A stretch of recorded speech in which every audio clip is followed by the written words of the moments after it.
Hey, you. You're finally awake. G'day Smut Squad and welcome back to the channel. A few days ago, SNK announced they're going to be releasing the Neo Geo and the Neo Geo Anniversary version, and I'm not going to lie, I want one. Now, I've only ever seen one in the wild, and that was at PAX Australia, and I'm not going to lie, I looked at the size of the games and thought they're going to kill me. Literally, they're like a brick. You could kill someone and get done for murder with those things. But I never saw one in the UK because, well, I didn't know if it was even came out in the UK, and no one ever had one because we just had Super Nintendos, PlayStations, N64s, that sort of thing. But now I've got to know what the Neo Geo is, some of the games are absolutely incredible. But I look at the console that's coming out, and I think of those games and go, oh my god, they are so expensive. Why are they so expensive? Like, I want to play some of them, but I don't know if I can do that, which is really annoying. So really, we need to do a DSP and beg you lot for money and make a secret fund away from the wife. I'm joking, I would never want your money, do not dare do that, I would slap your bottoms if you did that. But anyway, today I'm going to be talking about the Neo Geo and some of the best games for the system.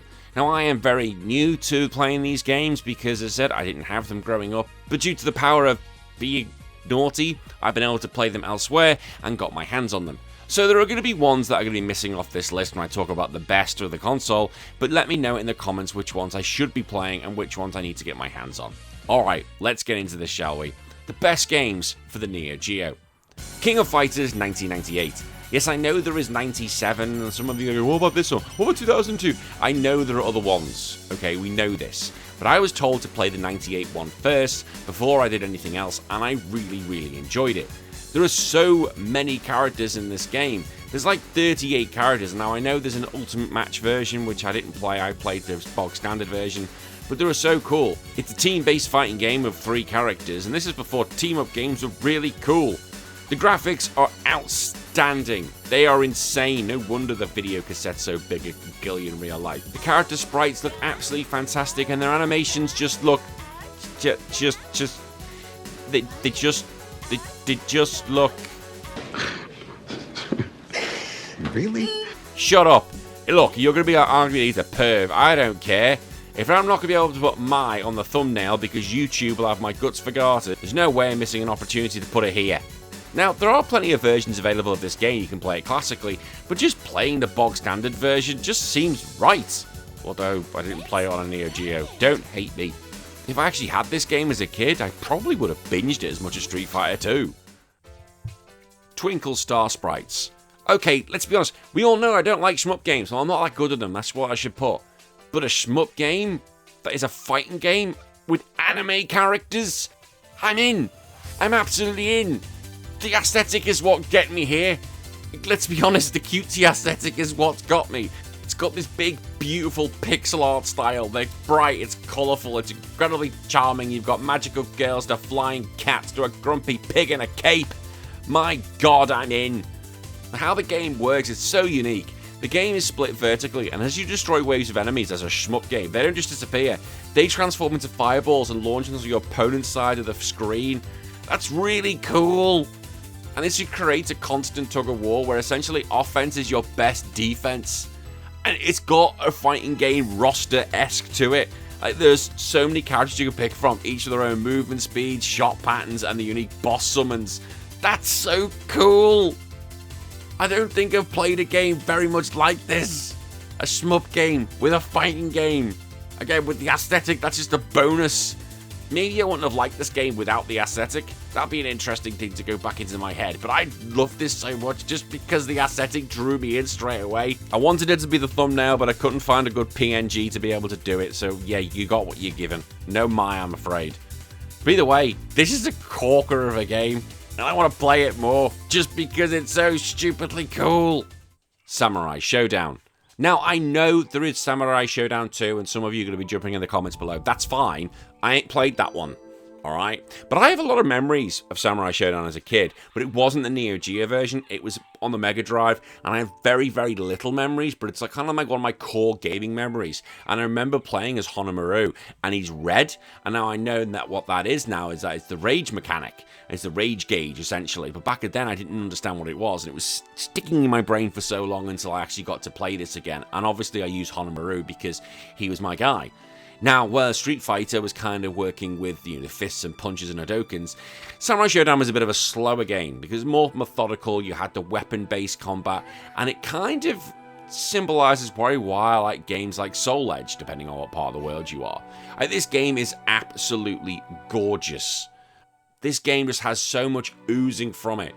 There are so much cool things going on in the backgrounds. But while you try and drink all that in, you have to understand that this is a very different game. Like, one mistake of this footsie Bushido game, you can actually lose half your health. And you're like, crap, I need to get really good at this. I didn't understand that as a kid. As a kid, I just went full hog. I can remember that. But playing as an adult, I was like, this is not the same game I remembered as a child. What have I been doing? But when I adapted to it, I realized, wow, this game is so good. And I probably need to give the Samurai Showdown series more of a look in, especially for the podcast, going forward. Shock Troopers. This is one of the games that is going to be coming out for the Neo Geo when it all comes out in November. And I love this. This is kind of, well, best way to say it, like a Metal Slug, like a top-down version of it. There are many run-and-gun games, but I've never played one where I've had this sort of perspective. Again, it's kind of like a diagonal sort of thing. I don't know how best to describe it without watching it visually. It's really weird, but I absolutely loved it. There is a co-op mode to this game, but I wouldn't know what that looks like because I don't have any friends to play with.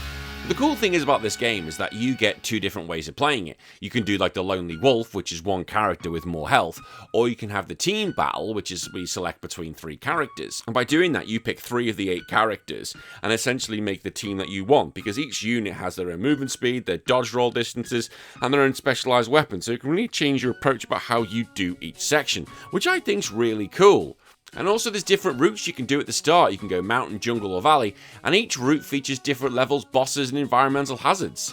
Now midway through the game you get to choose the paths again, but this non-linear structure means you can play the game at least 3 or 4 times to actually see all the available content. And I love that. Again, as I said, it's Neo Geo, the sprites are large, the environments are highly interactive, bridges collapse, the trees are shredded by gunfire, and the death animations for enemies are surprisingly actually quite varied rather than just the same all over again. This is pure arcadey feel, and I love that. This is one of these games, along with, obviously, Metal Slug, I would love to play with my daughter and my son when they grow up and a little bit older. We can do this together. Again, this is one of the reasons I do want this console, and I do want to play this and get 2 controls, so we can all play together. Neo Turf Masters. Like, look, I love golf, okay? When I retire, yes, I'm going to be playing golf. I'll be doing video games, drinking, eating and playing golf. They are the main things I'm going to be doing. Now, previously, I have stated I prefer playing Mario games, like Mario Golf, compared to like a Tiger Woods. However, this game is mwah. I think the reason I'm not a fan of the Tiger Woods game is because I don't like the very trying to make it real to life.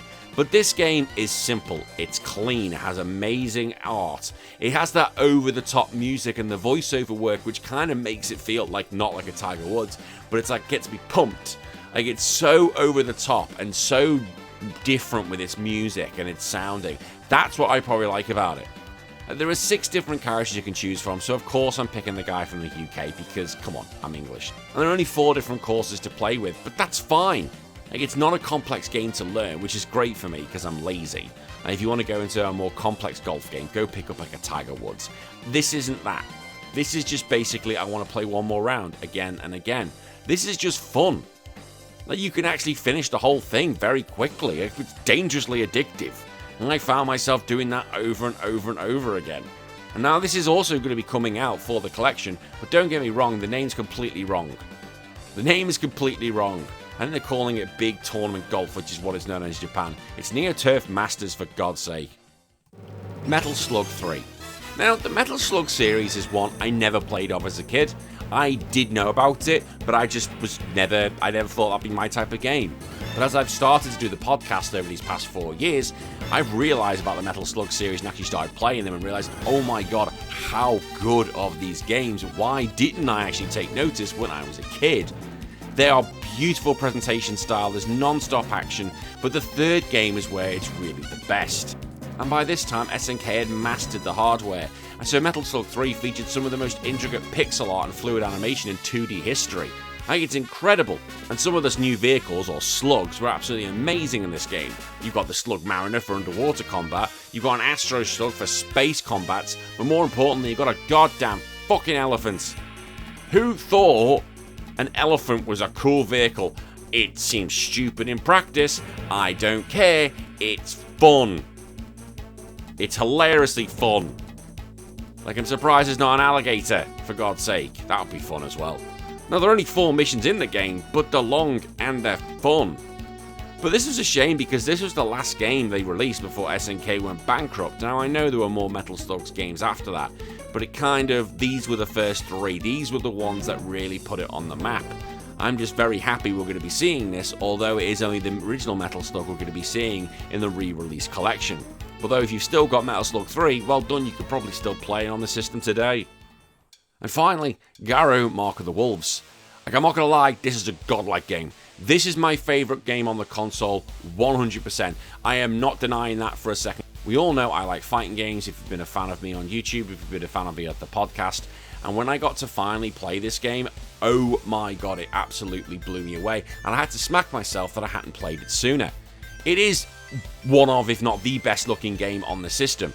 Like, it's comparable, in my opinion, to one of the best fighting games of all time. And yes, I am making that statement. It's very much going to be compared to Street Fighter 3 Third Strike, I think, when it comes to the level of quality. Because the movement, the fluid animations, the way every sprite works, these are some of the best 2D fighters I've ever seen. Now, like Street Fighter 3, they actually removed the majority of the characters that have been seen in previous Fatal Fury games, and added a whole bunch of new ones. But unlike Street Fighter 3, where they were a bunch of crap, here they were really cool. And this was the final game of the Fatal Fury series for a long time, until City of the Wolves came along until recently. What's cool about this game is the top system, which is the tactical offense position, where basically before each match, you can decide which section of your health bar is going to be your top zone, whether it be beginning, mid, or end. And when your character's health is in that top zone, you get increased attack power, gradual health regeneration, and access to a unique top attack. It's really cool because basically that adds a strategy to it. Do you go all out right at the beginning, or do you want to try and do like a last man standing hold right at the end? I thought that was cool. It also had its own parrying defense system. Like in Third Strike it's called parrying, in this game it's called just defend, where if you're able to basically block at the exact moment attack hits, you can get a little bit of health back. But also that block stun you get from how many frames of animation you lose because of blocking, you basically recover that quicker, which means you can get on the counter attack a lot faster. I said, it's god tier. This is a god tier game. I put it as my favourite game on the Neo Geo. Some others are going to disagree and say it's not that good, especially if you're not into fighting game. Like, in my opinion, it's one of the best games I played for the podcast this year. That is how much I loved it. I really do. So if I'm going to get any game that comes with a console, it is this one. But then I looked at the price and then cried, because it was so expensive. And that is it. The best games for the Neo Geo, well, in my opinion. There are going to be so many I've missed out here, but I want to hear from you guys and what you think. And I want to hear, are you excited for getting the Neo Geo? Are you getting one? Have you reserved a copy of it? What do you think is going to be the best game that's going to be coming out for it? Or do you even still have your Neo Geo? Please let me know in the comments below. Until then, I'll see you all in a few days from the video. My name's been Danny. Take care of yourself. Follow your dreams.